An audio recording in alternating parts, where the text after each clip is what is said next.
কিষাণ বিরোধী নীতির বিরুদ্ধে আন্দোলন করছে না কেন সিপিএম কংগ্রেস জানতে চায়।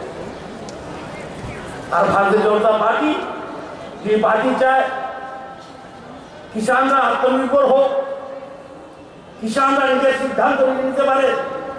আমাদের মন্ত্রী বলেছেন একটা ভয়ে ঢুকে দিয়েছে কিষাণদের মধ্যে, আর তাদের জায়গা হরফ করে নেবে কোম্পানি।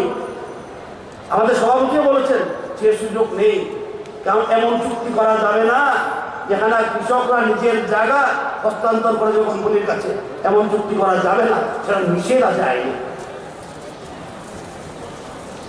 কৃষি জমি রূপান্তর করা যাবে না এই চুক্তির মাধ্যমে। সুতরাং ভয় কিসে? যেখানে কিষাণ বিরোধী কাজ হচ্ছে সেখানে কংগ্রেস সিপিএম চুপ, যেখানে প্রো কিষাণ কাজ হচ্ছে সেখানে বড় বড় নেতা নামছে।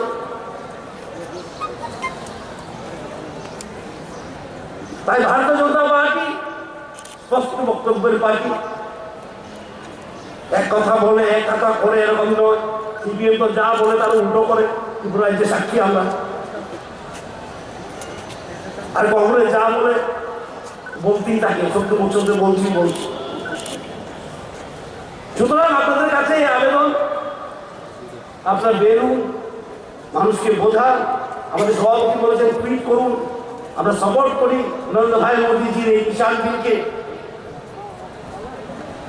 কারণ এই কিষাণ বিলের একমাত্র লক্ষ্য আত্মনির্ভর ভারত, আত্মনির্ভর কিষাণ, এবং কৃষকরা যেমন অন্য ব্যবসায়ীর মতন স্বাধীনভাবে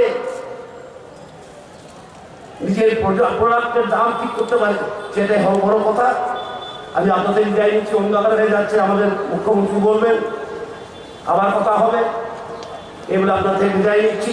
বন্দে মাতরম, ভারত মাতা কি জয়।